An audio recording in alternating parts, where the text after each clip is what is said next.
Hello મિત્રો, બધા લોકોને રામ રામ અને મહાદેવ, જય શ્રી કૃષ્ણ અને સીતારામ। બધા વિડીયો જે લોકોએ જોયા છે એને ખબર હશે કે હું કેનેડામાં છું, પણ જે પહેલી વખત વિડીયો જોવા આવે છે એને નાનકડો એવી ઓળખાણ આપી દઈએ કે હું કેનેડામાંથી વિડીયો બનાવું છું। આ પેજ અને યુટ્યુબની ચેનલ ઉપર બધા વિડીયો આપણા કેનેડા દેશના જ હશે।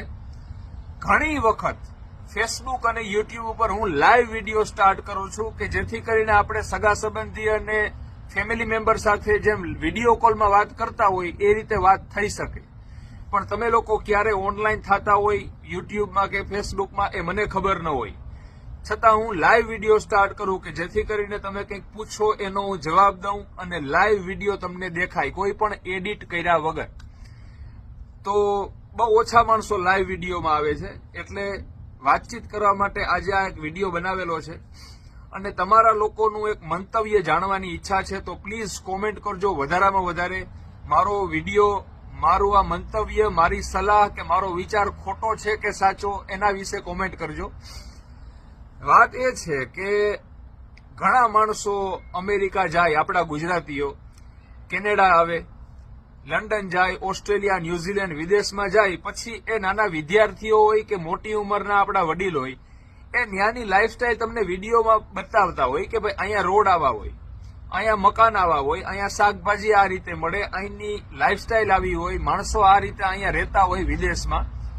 તો એ વિડીયોમાં અમુક એવા નકામા માણસો હોય જે હું કોમેન્ટ કરે ખબર છે, એ કે આ તો અહીંયા હોય, કે અહીંયા કેનેડા દેશના જ માની લ્યો કે હાઈવેના વિડીયો અને ફોટો હું મૂકું, 9 લાઈન જવાની અને 9 લાઈન આવવાની, બરાબર છે, 9 લાઈન આવવાની અને 9 લાઈન જવાની, એવા હાઈવેના વિડીયામાં હું કોમેન્ટ કરે ખબર છે, એ કે આવા હાઈવે તો અમારે ભારતમાં છે, એ કે નેશનલ હાઈવે અત્યારે થઈ જ ગયા છે, એ કે એટલે બધી વસ્તુમાં આડી કોમેન્ટ જ કરવાની, વખાણ કરવા ન કરવા તો ઠીક, પણ ચૂપચાપ વિડીયો જોવો, એમાંથી કંઈક શીખવાનું તો બહુ દૂર, પણ આડી કોમેન્ટ જ કરવાની જે બધાને નડે।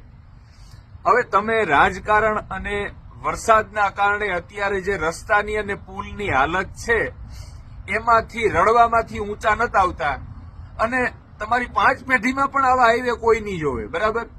તો આવી આડી જ કોમેન્ટ કરવાની। અને અમુક માણસો છે એ નોકરીના વિડીયો મૂકતા હોય કે ભાઈ અહીંયા વિદેશોમાં કલાકના આટલા બધા પૈસા મળે છે, ઇન્ડિયા મોકલો તો એના આટલા બધા રૂપિયા થાય, એમાં પણ આડી જ કોમેન્ટ કરવાની। શું કોમેન્ટ કરે ખબર છે?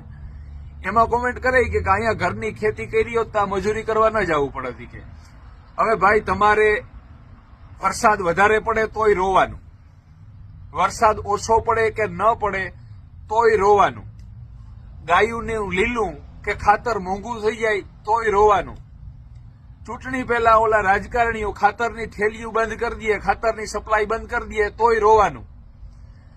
એટલે આ હું કોઈ એક વ્યક્તિને નથી કહેતો, આ જે કોમેન્ટો કરે છે આડી અવડી અને ખોટી, એના માટે આ વિડીયો છે, અને ખાસ કોમેન્ટ કરીને કહેજો કે આ વિડીયો અને મારો વિચાર સાચો છે કે ખોટો, બરાબર? હવે બીજી વાત કરીએ કે એ અત્યારની વિચારસરણી, માણસોના વિચાર એવા થઈ ગયા છે કે કોઈ વસ્તુ સ્વીકારવાની જ નહીં, જરૂર પડે આપણો સ્વાર્થ હોય ત્યાં ગરીબડા થઈ અને રોવા માંડો, અને કે ટાઈમ આવે તો રોફ જમાવે કે આવું તો અમારે છે, હવે એમાં હું નવીન વાત। એટલે આવું ક્યાંય ન હાલે, ક્યાંક કંઈક નવું શીખવાનું મળે ત્યાં શીખો, જ્યાં વસ્તુ સ્વીકારવી પડતી હોય ત્યાં સ્વીકારો કે ભાઈ હા આમ છે। આડી અવડી વાતો ન કરાય, તમારા કારણે અમુક બીજા માણસો પણ ખોટા વિચારોમાં ફસાઈ જાય છે, અને વિદેશ જવાનું જેનું મોટિવેશન હોય, વિદેશ જઈને જે વિડીયો બનાવતા હોય એ લોકોને સપોર્ટ કરો કે એ ન્યાની બધી વ્યવસ્થા, ન્યાના વિડીયો, ન્યાના ફોટો તમને બતાવે છે કે જેથી કરીને તમે ઘર બેઠા બેઠા કંઈક સમજો અને શીખો, નહીં કે એમાં આડી અવડી કોમેન્ટ કરો કે આવું તો અમારે છે। હવે તમે તો રોવામાંથી જ ઊંચા ક્યાં આવો? પછી ખેતીવાડી હોય કે ન્યાની કોઈ વ્યવસ્થા હોય કે આ તમારી સામે જ છે અત્યારે, કોકના વિડીયો ને કોકના ફોટો, આપે એક પુલ તૂટી ગયો તો 1.5 લાખ જણા ઈની ફૂલ ને ઈની ફોટો ને ઈની વિડીયો કોપી પેસ્ટ કરીને કંઈક નવું લખીને સરકારની ભૂલું કાઢે। સરકાર જેવી હોય એવી સરકાર હારે આપણે કોઈ લાગતું ઓળખતું જ નહીં। હું કેનેડામાં બેઠો, ભાજપ આવે કે કોંગ્રેસ આવે, બધાની વાત થાય છે આમાં કે તમે આડી અવડી વાતું આડીઅવડી કોમેન્ટો કરવાનું બંધ કરો, પોતાના સ્વાર્થ માટે ગરીબડા થઈને રોવાનું બંધ કરો અને ટાઈમ આવે ત્યારે ખોટી આડીઅવડી કોમેન્ટ કરવાનું બંધ કરો. મારા વિડીયોમાં તો એવું નથી થતું, પણ હું બધાના વિડીયોમાં જોઉં છું. હજારો માણસો અત્યારે આપણા ગુજરાતીઓ છે, વિદેશમાંથી તમને ન્યાની વ્યવસ્થા કેવી બધા વિડીયો વ્યવસ્થિત બતાવતા હોય, એમાં જઈને ગપકું મારે કે આ ખેતીવાડી કરી હોત ઘરના ખેતરમાં તો આ મજૂરી કરવાનો વારો ના આવત. હવે એ મજૂરી કરવાના કલાકના કેટલા કમાઈ તમને ખબર છે?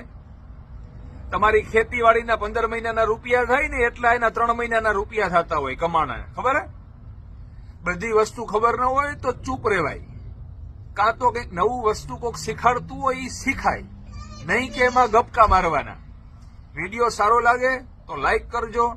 મારો આ વિચાર સાચો છે કે ખોટો એની પણ કોમેન્ટ કરજો. અને ગુજરાતીઓ સાથે તમને તો પૈસા લાગે, તમે વિડીયો તો શેર કરવાના જ નથી, એટલે મારે હવે કેવું નથી કે વિડીયો શેર કરજો એમ.